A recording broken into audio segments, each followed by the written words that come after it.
Patriots! Welcome to Living with Liberty, your source for common sense and truth. I am your host, Ryan.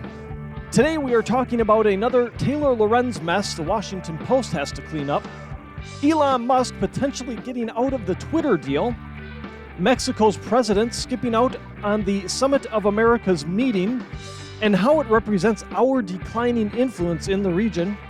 And we finish up with the ineptness of Jean-Pierre as press secretary. Next, on Living with Liberty.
Why does Taylor Lorenz still have a job as a reporter?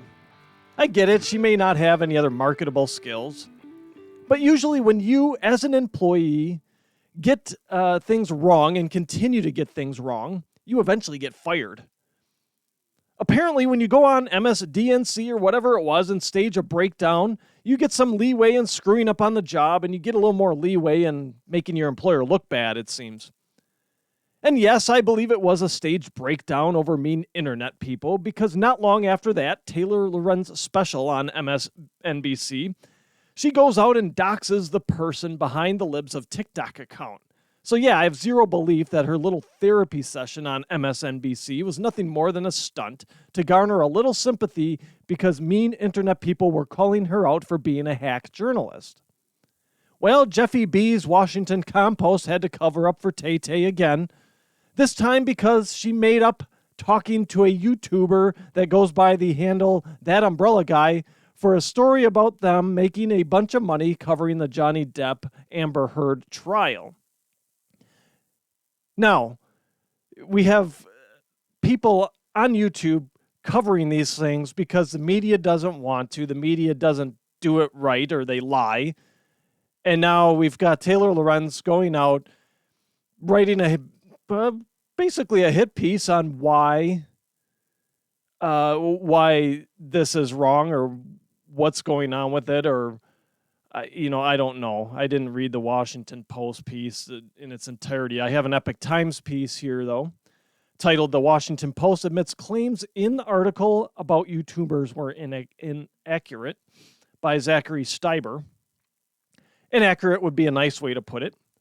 It's more like they were fabrications by a lazy and unethical journalist. Now, even though I didn't read the Washington Post piece, Epoch Times is reputable, and they laid it out pretty well what this piece entailed. So I'll link it in the description box. You can read it for yourself. And I say at this point, if you believe anything that Lorenz writes, I'm sorry, but I can't help you. This is yet another instance of where she's being called out, or she's being kind of highlighted as being an unethical journalist and not having any journalistic integrity, let's put it that way. Now, I have a few snippets from the piece here. The first one goes like this. Columnist Taylor Lorenz wrote that she asked a YouTube personality with the moniker That Umbrella Guy for comment before the publication of her piece, which claimed that the person and similar accounts had hauled in large amounts of money by taking advantage of the lack of coverage in many outlets of the trial involving Amber Heard and Johnny Depp. But Lorenz's statement was false, the Post acknowledged in an editor's note. Well, we got clean up aisle 7 before Jeffy B. loses more of that Amazon money in a defamation suit. Walking back statements has become a bit of a tradition in D.C., it seems, but it didn't stop there. This whole story was riddled with lies, and the story that Taylor Lorenz wrote, not this Epoch Times piece here. So her whole story is riddled with lies, and it's just basically the Compost trying to sweep it under the rug, trying to make it go away. So let's go back to the piece for more. It says this. Further, the Post admitted it stealthily edited the story to remove the false claim without initially noting to readers what had happened. So the Post admitted the way the correction was handled was a violation of their corrections policy. I'd like to amend my statement from earlier. If you believe anything the Washington Post prints, I can't help you. It's plainly obvious it, being the Washington Post, is nothing more than a propaganda outlet at this point. You already knew that, though. But it's if you don't believe it now, after they admit that we just kind of swept this under the rug. We went in stealth mode here on our correction of this, just corrected it, dumped the original thing down the memory hole, and we didn't tell anybody about it at first. It's a propaganda outlet. That's straight out of 1984. And if you don't see this, if you still think the Washington Post and Taylor Lorenz are reputable in a realm of journalism, I can't help you. How can they be trusted to bring the real story when they have admitted to stealthily editing the story? How can you trust the Washington Post is giving you the actual facts? You can't. You can't when they admit that they stealthily edited the story and that later, oh, whoops, they got caught. So yeah, we violated our own policy when we did that. They don't do their job to holding government officials to account. They don't do their jobs in reporting the facts. It shouldn't be a mystery as to why the Washington Post and other legacy outlets are not trusted and not to be trusted. But I'm sure internally they think everything is fine. They're like that meme with the dog sitting in the middle of the fire. This is fine. We're fine. Everything's burning up around them. Their whole credibility and everything that the Washington Post has built and stood for over the years, burning around them. No, this is fine. Yeah, we're going to keep stealthily sweeping things under the rug. Yeah, Taylor made us look bad again. We'll just sweep that, and dump it down the memory hole. Now, the Post may be trying to do the right thing here because they see the writing on the wall. The Post knows legacy media as a whole isn't trusted by many anymore. But again, it's too little too late at this point. I mean, you could start rebuilding it if you would have came out and said, yeah, we screwed up on this one again. Sorry, we're going to do better. But you sweep it under the rug, and then after the fact, you admit that you violate your own corrections policy. I mean, who's going to trust you? Why pay whatever it is to get the paper hard copy of the Post or even subscribe to the online version anymore? Why? You're not getting the truth. They're not printing anything worthy.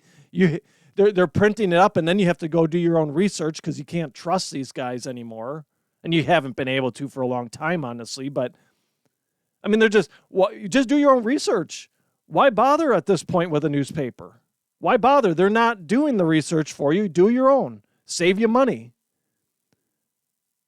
It makes me wonder if they're not, if they're admitting this, if the Washington Post is admitting this, hey, this happened, we screwed up, we violated our policy because they got caught lying, trying to hide the body.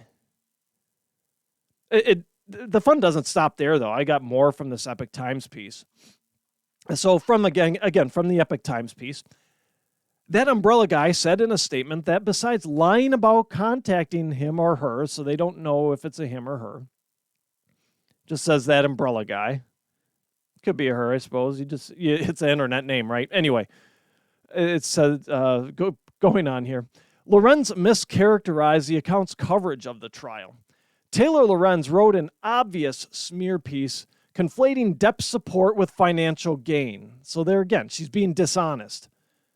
Continuing on, she flagrantly ignored the fact that I've covered this case for a year while mischaracterizing what Adam Waldman, who is one of Depp's lawyers, said during the Depp trial. She got the factual items about their relationship wrong as well.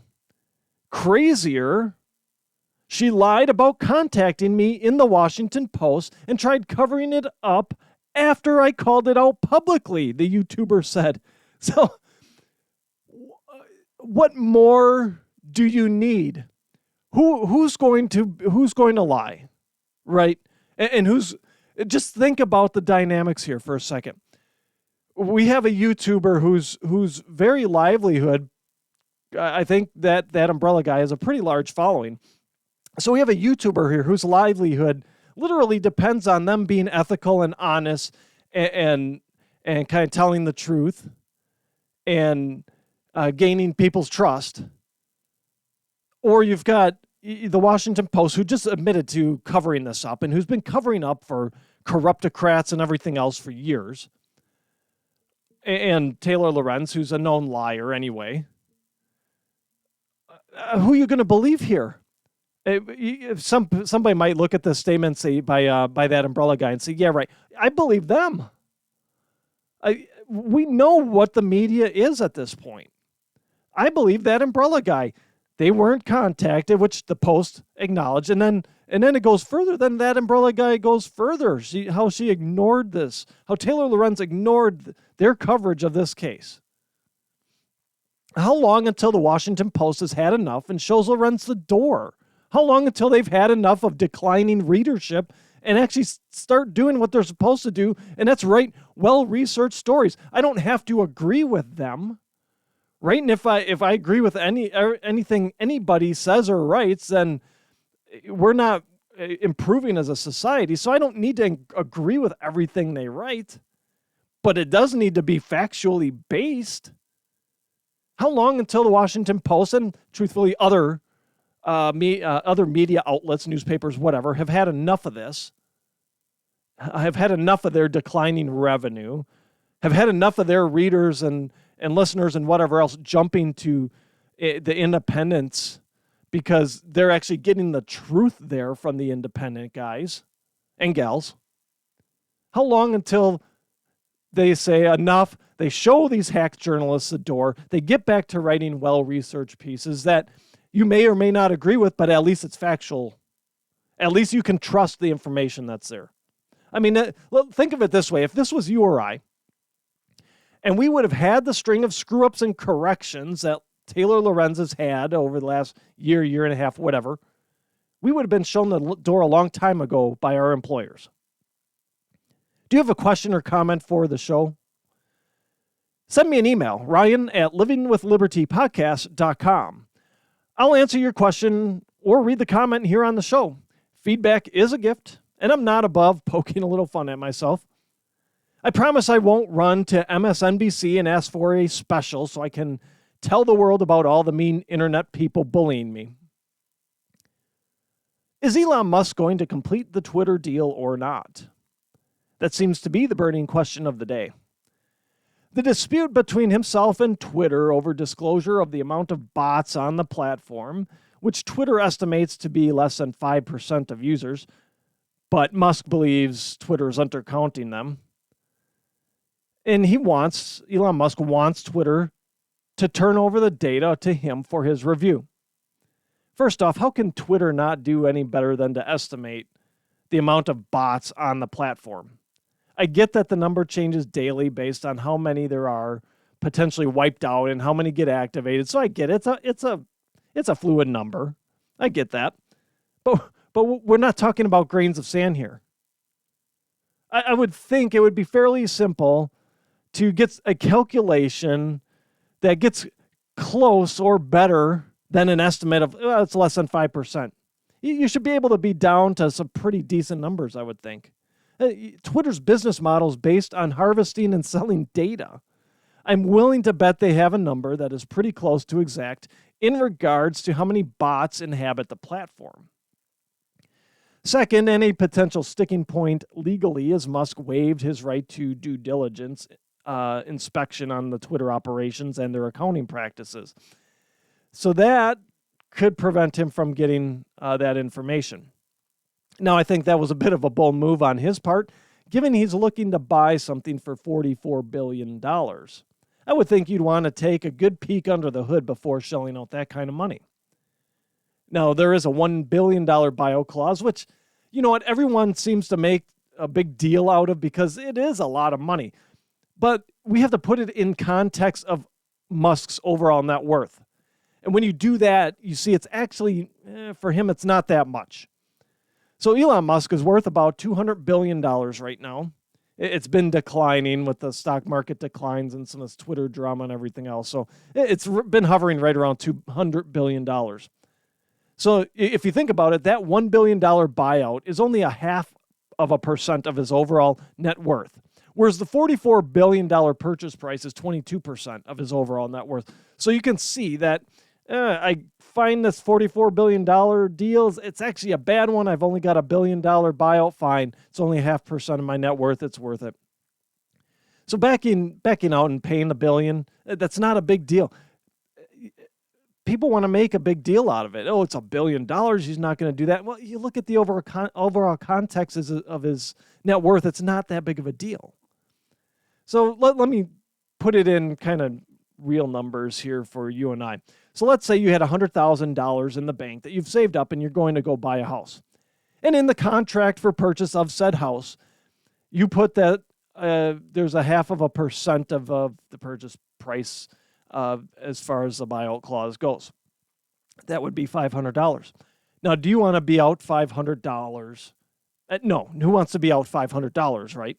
It's a lot of money. I think even $1 billion is still a lot of money to Elon Musk. But do you want to be out of the $500 because you put that in the buyout clause? No, you don't want to be out of that $500.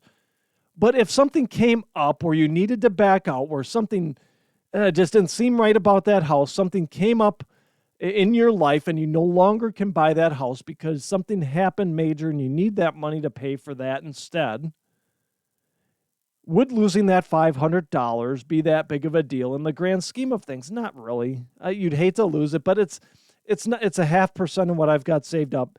It's not really that big of a stinger.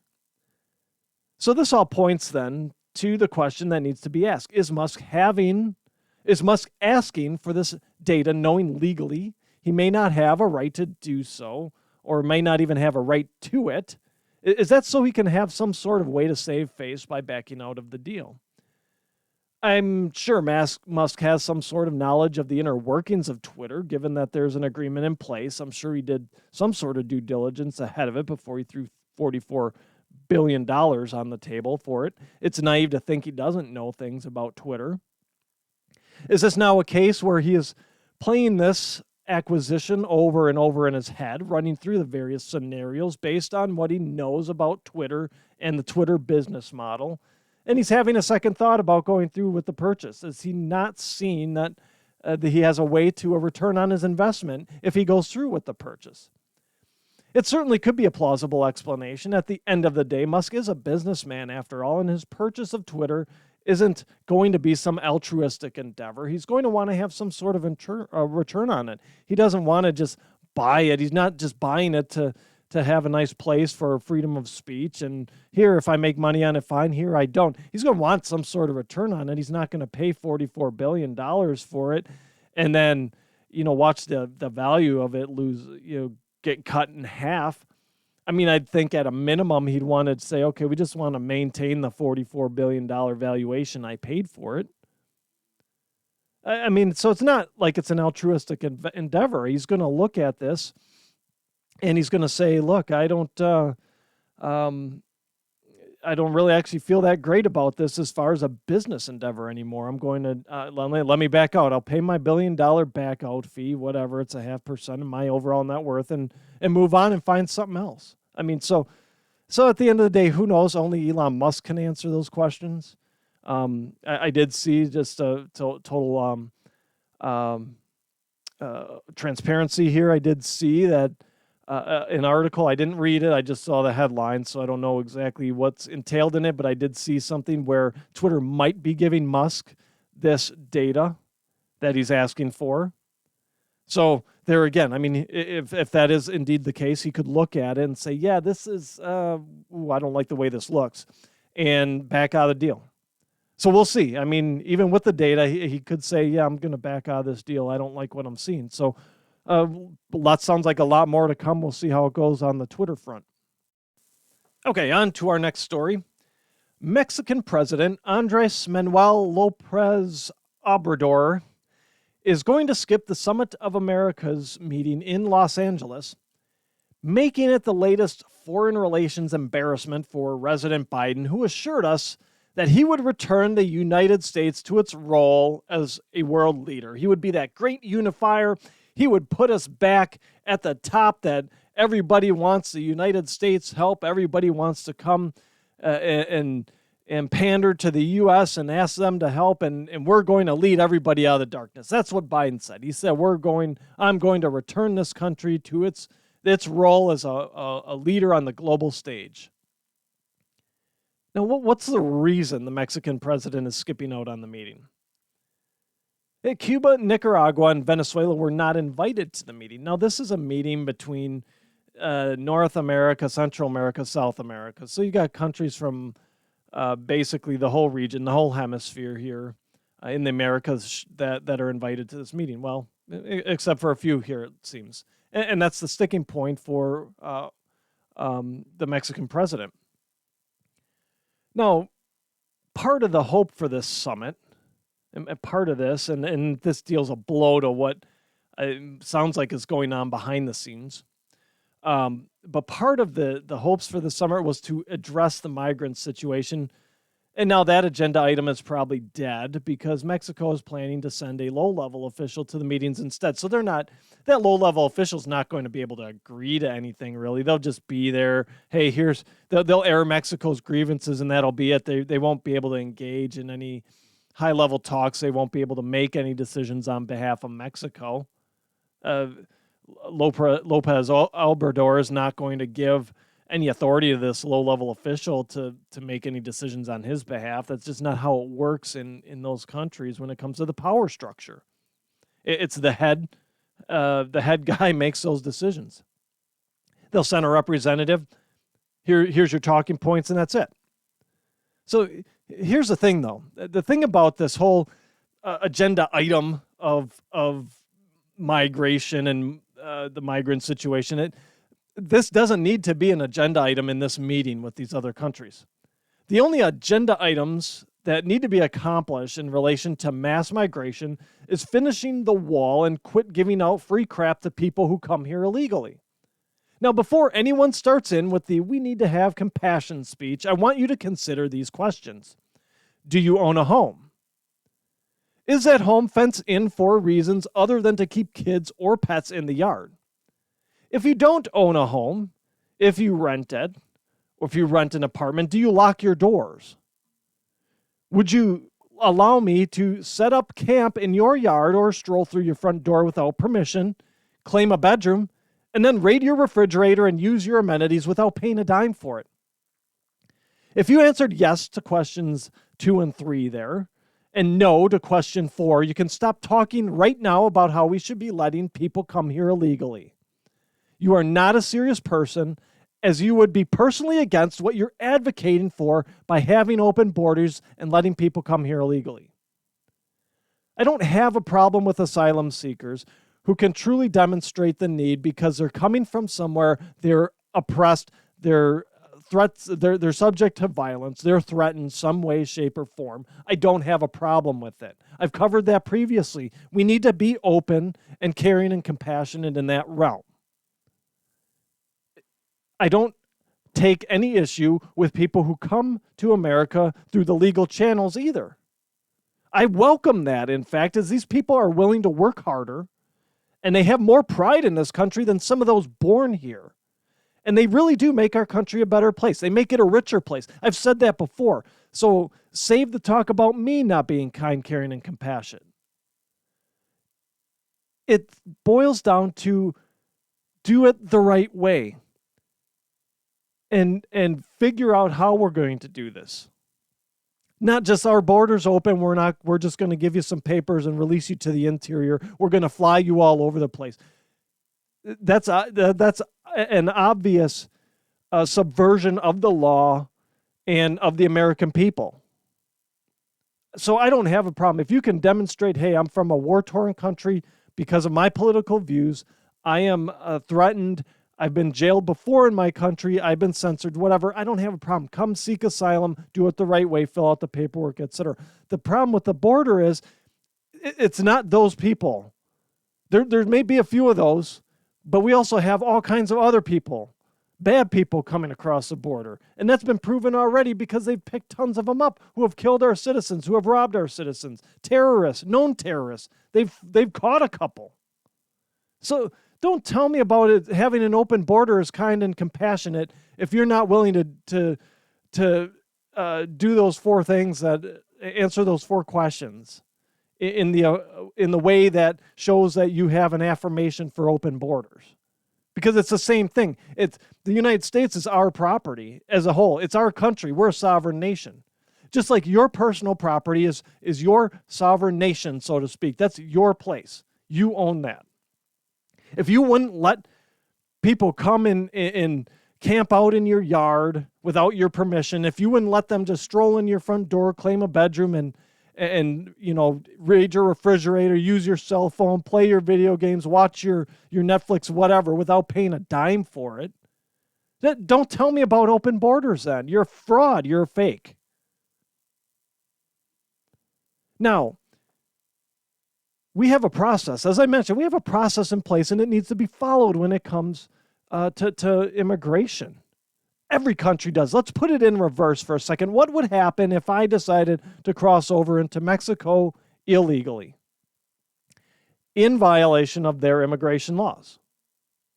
I'd be subject to whatever penalty they have in place, and the people here in the United States, when that news story broke that I was caught, apprehended by Mexican authorities for illegally crossing the border, people here in this country would say, I got what I deserve for breaking the law.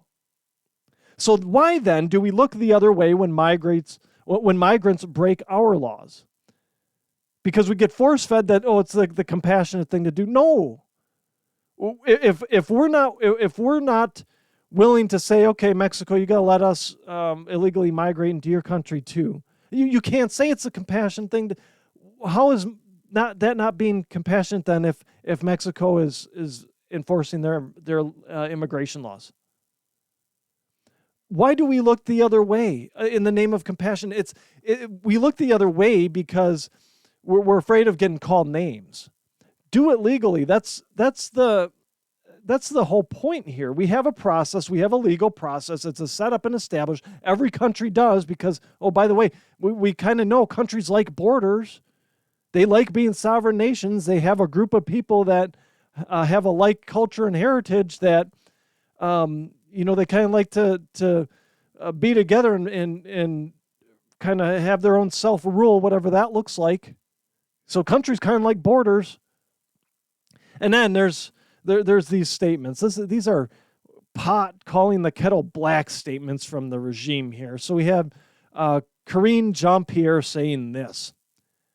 She says, we do not believe that dictators should be invited. Well, okay. We'll get to that one in a minute because we got another beauty here. It says this. The Biden administration said it would not include autocratic governments that jail opponents and rig elections. Do these people even understand? Do they even know? Do they even listen to themselves when they say this? So there's a little bit more to that statement. Let's go. So Biden administration said it would not include autocratic governments that jail opponents and rig elections, pointing to a declaration from the 2001 summit in Quebec City, where the region's governments committed to barring any government that breaks with democratic order from future gatherings. So by all rights, the United States should be barred from this gathering. Do these people are their ears in their mouth connected, or do they just speak into a vacuum? I mean, the lack of self-awareness is thick with this regime and with our government.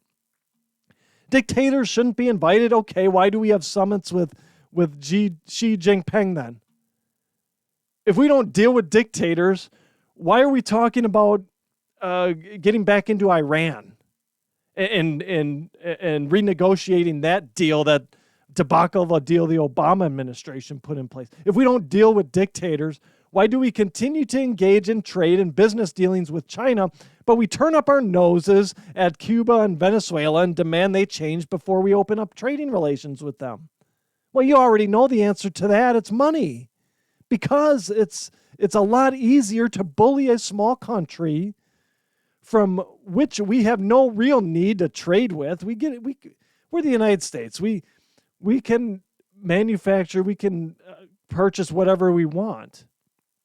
So it's easy to bully a small country from which we have no real need to trade with, versus a country that is the second largest economy in the world and produces essential goods for our market. Then there's the whole Biden will not deal with autocratic governments that jail opponents and rig elections topic. Jeez, talk into the vacuum. I'm going to speak words, but I'm not even going to listen to what's coming out of my mouth.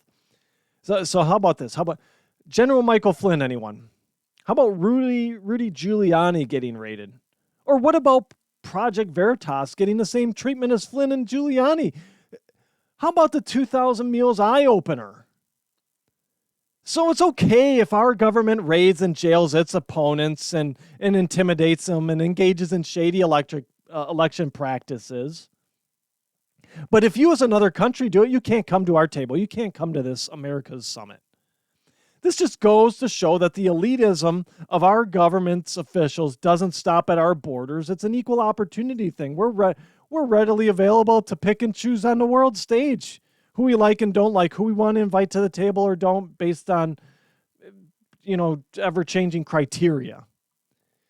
Now, does our government, do our supposed leaders, what do they think of these other countries to do something like that? We just have all kinds of questions about our election. We've been harassing and jailing opponents of our government, of our rule, if you will, the Biden administration. We've been making life tough for them. I mean, do our leaders, do they really think that the leaders of other countries, particularly those that are autocratic in nature, do they think they don't see what has been going on here in this country and recognize that it's the same tactics they've used in their own countries to solidify their power? It's amazing how it seems that our government thinks everybody else is stupid. I mean, are the despots around the world really not that observant in how we treat them versus how we treat China? Doubt it. They see the double standard, and that's why the push by Mexico's president to have Cuba and Venezuela included. And honestly, he's not wrong in that. The principle here is he's not wrong in that, if you're looking at it from a principle standpoint. It's a different story if we had the same policy in place for all authoritarian regimes that jailed opponents, rigged elections, and didn't observe basic human rights. Then the exclusionary case could be made based on that principle if we applied it the same principle to everybody. Then you have a case for not inviting Cuba and Venezuela. Now, what I really hope this administration, and truthfully all the mediocres in our government, don't do is that they don't wonder why China's influence continues to grow in our region as well as globally. Nobody likes a hypocrite. And the United States is a gigantic one right now and has been for a long time. Obviously, the isolationist tactics of this administration and ones prior to Trump have not worked. And I'd say prior to Trump because Trump actually engaged. He engaged North Korea. He engaged Venezuela a little bit, Cuba. He didn't isolate them. He engaged them. Now, did he give in to them? No, but he at least engaged them and talked to them. So this isolationist tactic of picking winners and losers, saying, well, we don't like you, and because we have a an economy and whatever 100 times more than you, we're going to Cuba. We're just not going to deal with you. But China's kind of doing the same thing. But China's, we can make a lot of money in China, so we'll turn and look the other way. So it should be no wonder why China's influence is growing. It's obvious. These isolationist tactics of not engaging don't work. These countries aren't changing their ways. They're not going to change their ways. And especially they're even probably going to dig in more when you lack the principles in applying these isolationist tactics. You do it for one, but not the other, and they're both doing same things. These countries aren't changing their ways. They're not going to change their ways. It's driving our closest neighbors, I say neighbors, not allies, neighbors, into deeper ties with China. So we are getting two undesirable outcomes from this short-sighted policy that continues on. I would rather have some sort of influence in the region, and if that meant engaging with leaders with whom we have an ideological clash with, so be it. At least we're engaging with them. I'd rather have that than having no influence with those countries within our region who are right on our borders, who's right on our doorsteps, because of a budding authoritarian superpower that has bought that influence and is now getting closer and closer to our shores. We were worried about the Soviet Union having influence in Cuba at one point. We had the whole Cuban Missile Crisis in the 60s. Now imagine how much more worry there would be and will be when you have Chinese-influenced countries surrounding the United States, and not say heavily influenced. Canada's gun-grabbing prime minister has a pretty cozy relationship with Beijing, and it's to the point where he was going to allow joint military exercises in Canada until there was a massive pushback on that. There's a number of Central and South American countries as well as Caribbean nations that have been increasing ties with China. Here we have China basically moving into our hemisphere. They're buying influence. They're listening to these countries. I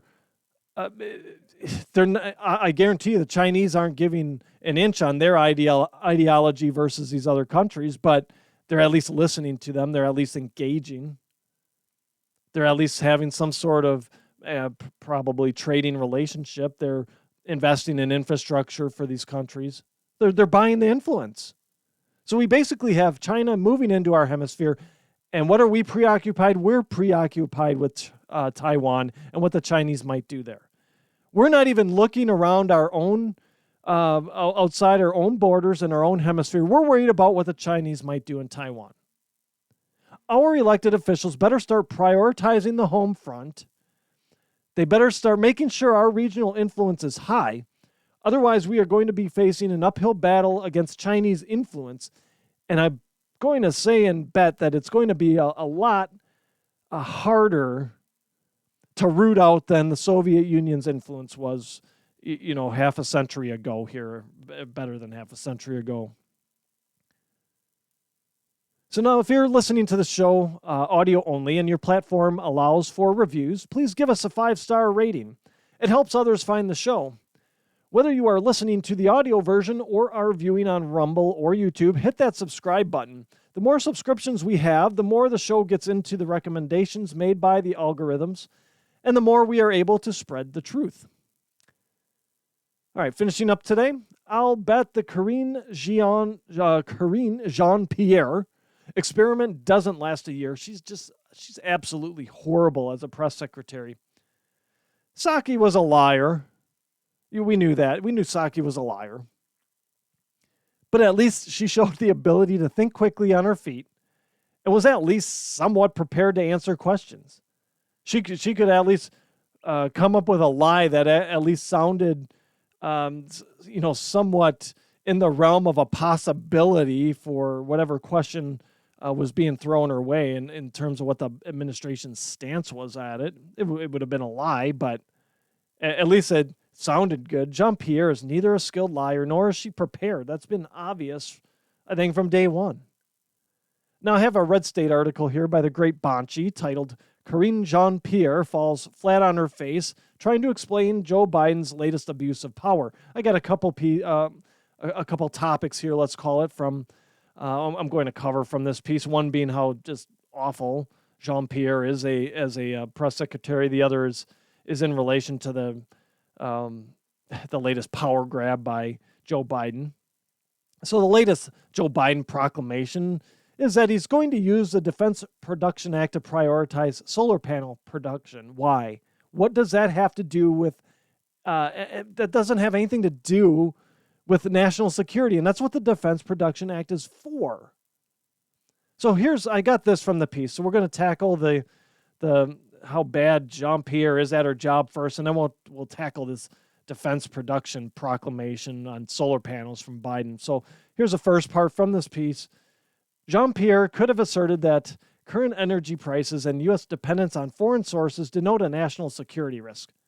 That wouldn't have been untrue, but it would have at least sounded, that wouldn't have been true, but it would have at least sounded like a justification. So Bonchi's a better press secretary than Jean-Pierre. I mean, she came up with that. Yeah, she could have asserted that energy prices and dependence on foreign sources are a national security risk. She could have said that. It wouldn't be true. It would have been a lie, but it would have sounded better. So continue on. Bonchi writes, instead, because again, she's so bad at this, she fell back on a generic talking point about delivering for the American people as if she's still a talking head on cable news. It's like she doesn't realize she's in the big leagues now. So she just shows how unprepared she is. So I may get asked a tough question, so I'm going to just give some sort of generic peanut butter, bland, we're going to deliver for the American people. What does that even mean? That's as bad as Biden's supposed three-point plan to battle inflation, which you look at it, maybe Karine Jean-Pierre wrote that for him too. How delivering for the American people, how? I'm not demanding solar power. A lot of others I know aren't demanding solar power. How's that delivering for me? I don't care. I want my lights on, my air conditioner running without interruption. That's what I want. And I know solar power is not going to get me there. So how is this invoking the Defense Production Act on solar panels, delivering for the American people? How does that help our national security? It just shows she doesn't understand anything about our laws, about the Defense Production Act in particular here, because if she did, she would have known that the Defense Production Act is for national defense purposes, for when we have our actual national security threatened. Instead, she said, well, we're going to use it just to deliver for the American people. How long are you going to last in this job? So I look at this, and this is this whole thing. She's delivering she says, Karine Jean-Pierre says, delivering for the American people. It's more like it's delivering for the green activists that have the loudest voice right now in the Democrat Party. And that doesn't even take into account the fact that solar panels do not represent a national defense risk in any way, shape, or form, thereby making this another unlawful power grab by Biden. I don't get it. I thought, we had seen the bottom of the ineptitude from people within this administration, but it continues to get exponentially worse every day. And Bonchi has a great take on this. So here's what she had to say about this power grab. Says, the president does not have the power to use the Defense Production Act simply to deliver for the American people. Right. Remember, we are talking about government intervention into the private market, forcing companies to produce certain products. Biden is not a dictator, and this is not a communist country. It's an egregious abuse of power to use the DPA to pursue partisan energy policies when the nation is not facing an imminent threat. And know, as much as they hurt, high prices are not an imminent threat. They hurt. Well, they hurt politically as well as in people's wallet. That's that's why you see Biden trying to do this. I think there's another reason. I think there's another reason as well here. I'll get to it in a minute. So this further shows the ineptness of Biden. What solar production occurs on our shores that can be influenced by invoking the DPA? What are you going to do? Are you going to tell General Motors you got to convert your factories over to solar panel production? Is that what his plan is here? Ford, you've got to stop making F-150s. You're going to make solar panels now. How is he going to get parts here? How is he going to make those companies convert their plant? Because that's what the Defense Production Act it can do. It says, I, as a government, because we have some sort of national security threat, I'm going to go to these manufacturers in country and say, we need you to stop making cars and you need to start making tanks. That's the intention of it. Or I think Trump invoked it to say, we need you to stop making cars and start making ventilators. That's the intention of it. It's not to pander to some eroding base of your party to try and cash in on yet another campaign promise that you had no business making because you had no realistic expectation of cashing in on it. So now the kind of the political hurt is huge, and he's trying to stem that tide. We are 5 months out from midterms. And they know, the Democrats know it's going to be a major wipeout. He's trying to avoid that here. He's trying to cash in on campaign promises he made that there was no realistic expectations that he was going to be able to keep them.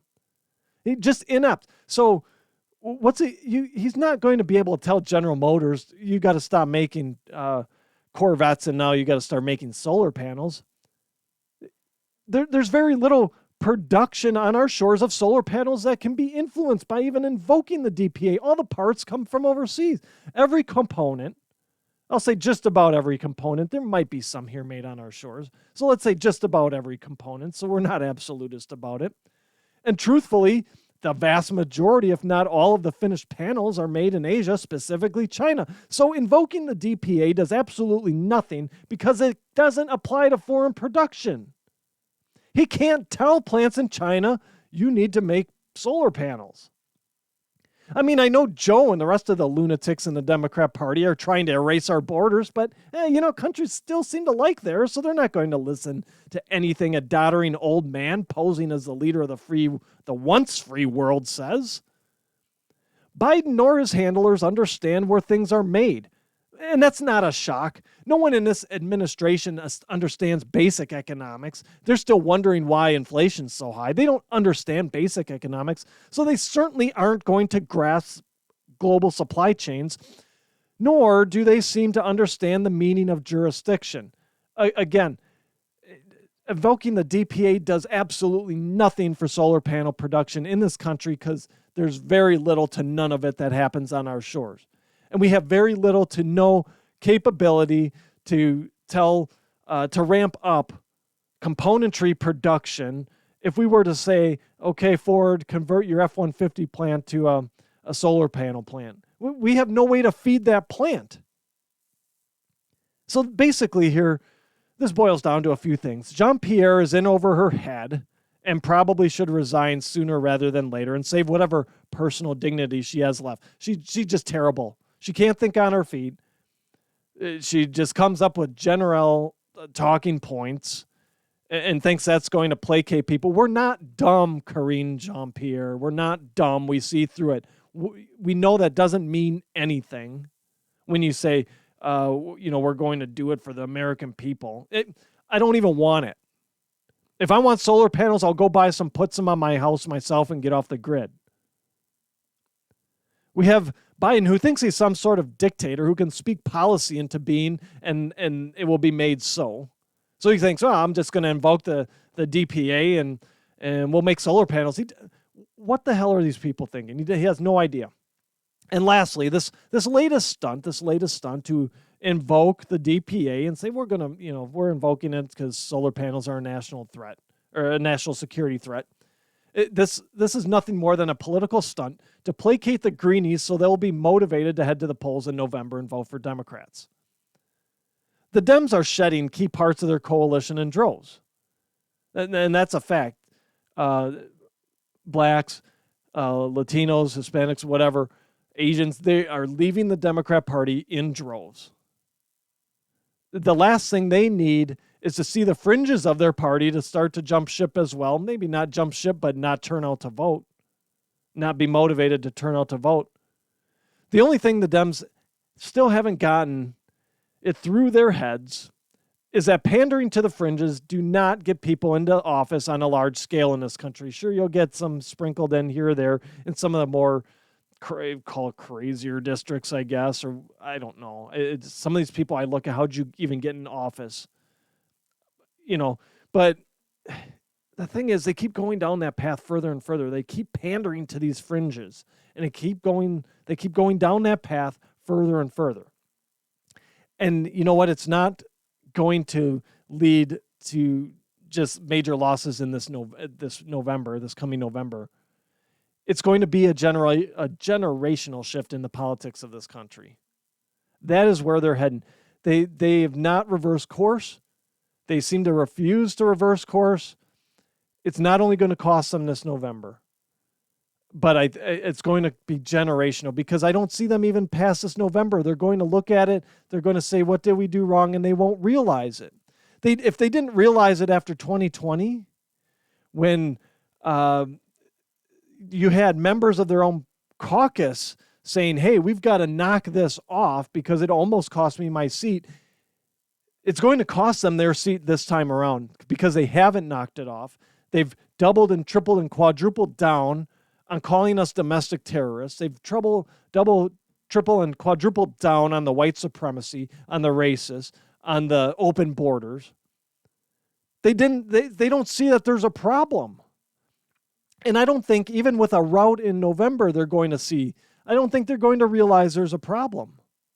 The problem is who's sitting at the top of the Democrat Party. And until that changes and the message changes, they're going to be in for a world of hurt in this country, I think.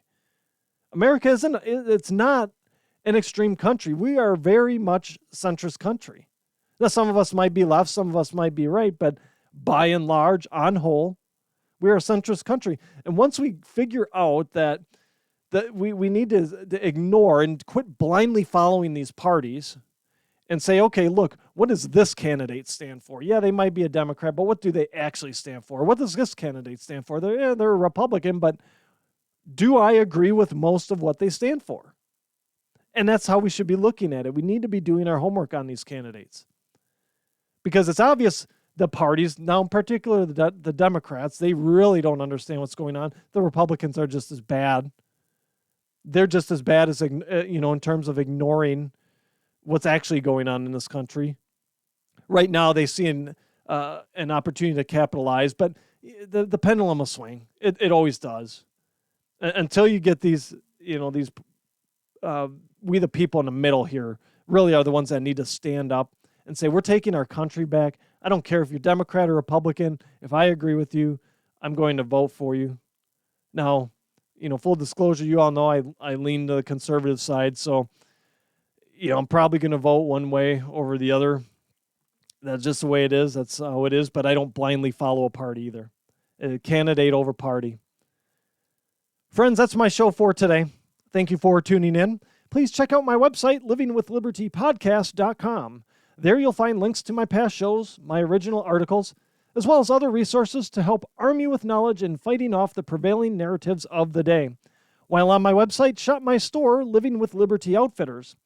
Lastly, I'd be so grateful if you shared, subscribed, and left a positive review of the show, should your listening platform allow. Subscribing helps us move up the charts and helps more people find the truth.